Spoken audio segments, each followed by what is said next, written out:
Okey, assalamualaikum dan selamat pagi geng. Semoga hari ini lebih indah daripada hari semalam, insya-Allah. So apa yang kita nak tengok hari ni adalah apa yang saya nak review untuk WTI. So sebelum apa-apa tu kita boleh tengok peperangan di belakang tabir. Sekejap nak perang, kejap tak nak perang. Okey, so korang kena beware dengan benda tu.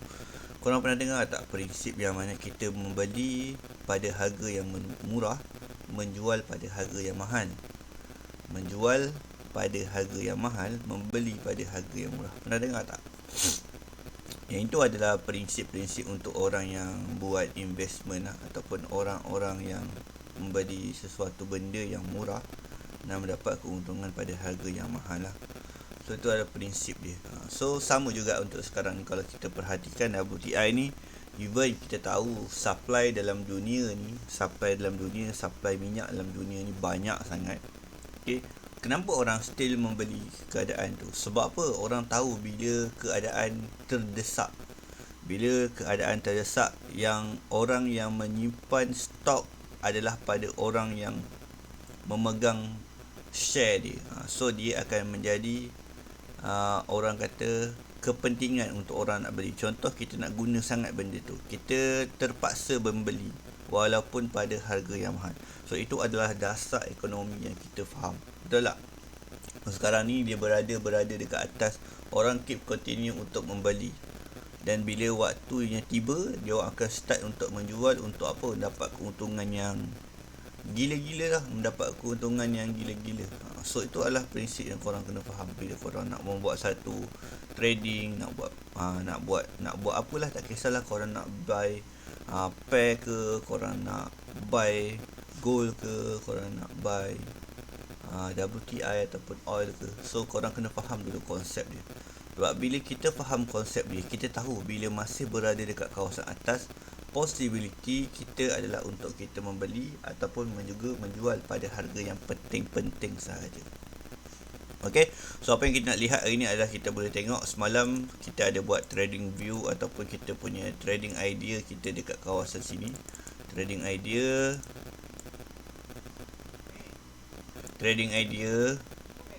ya, tengah kerja ni.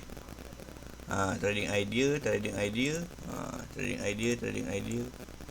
So ini adalah trading idea kita yang kita buat semalam, betul tak? So trading idea semalam yang kita buat adalah zone pink yang kedua dengan biru yang pertama. So kita perhatikan, dia sampai, bila kita belajar, kita break, dia akan pergi dekat sini lah.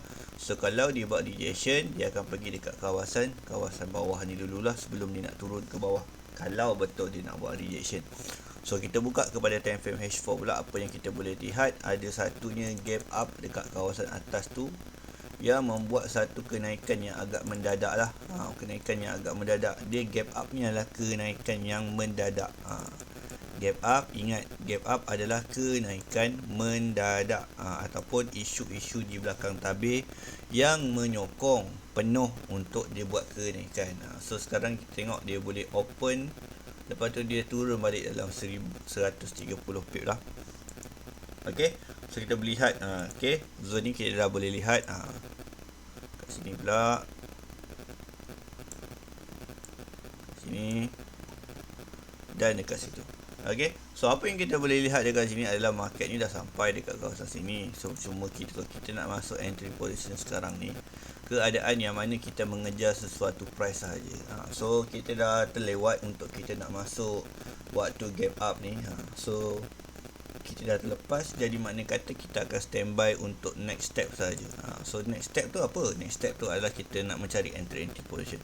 So apa yang kita perhatikan, kotak pink yang saya buat dekat sini adalah dia membuat satu kenaikan yang mana yang dia belum retest lagi dekat sini. So ada possibility yang mana yang kita boleh mencari entry position buy lah dekat kawasan sini.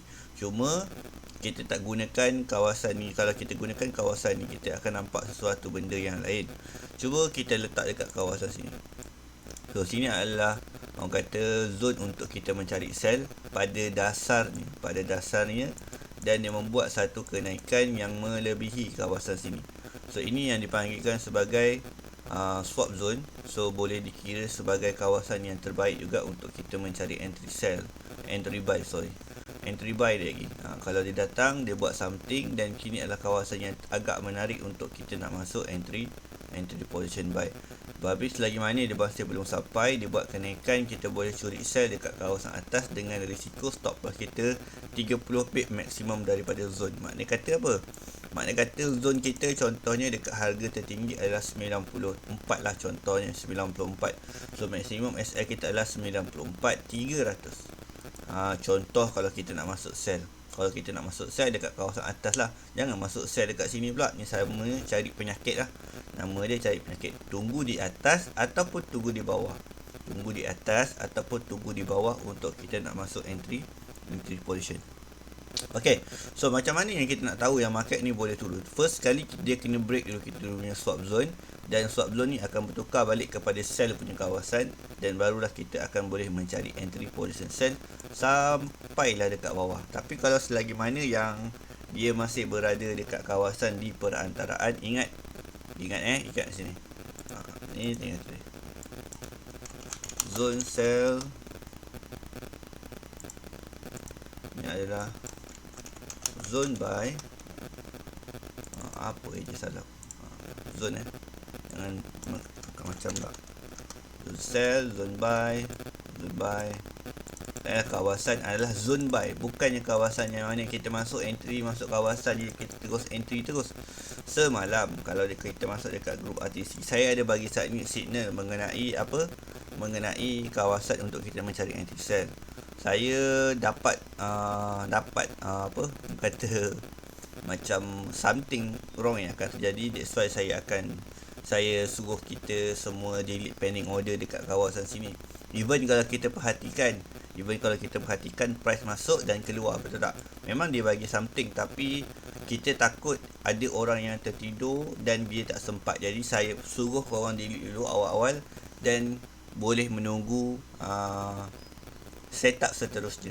Jadi kita tak paksa market ni. Okay.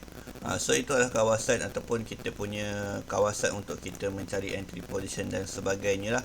So kita tak ada tanda zone buy yang kedua. Kita tak ada tandakan zone buy yang kedua mengguna kita punya kawasan biru.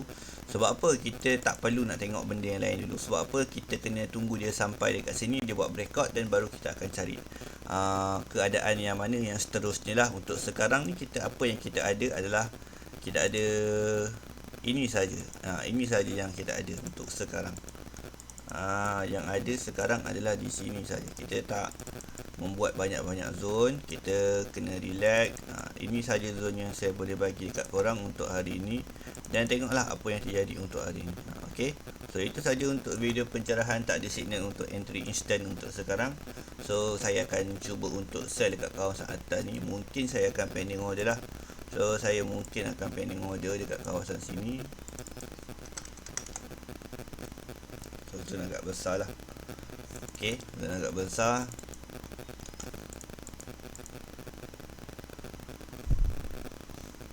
Berkemungkinan. Okay, SL saya 94,300.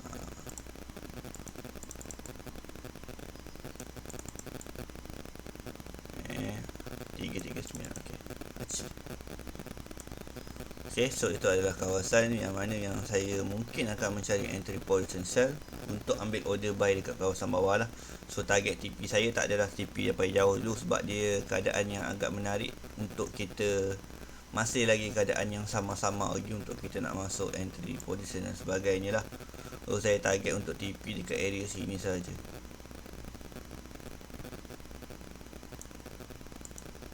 So lebih kurang dalam 154 pip. Moga ada rezeki kita lah. Sebab kalau dia masuk dekat sini, ingat bila dia masuk dekat zone buy, delete pending order. Kalau dia masuk dulu dekat zone buy, delete pending order. Tapi kalau dia pergi dulu zone sell, boleh curi sell. Ingat itu saja. Assalamualaikum dan selamat pagi.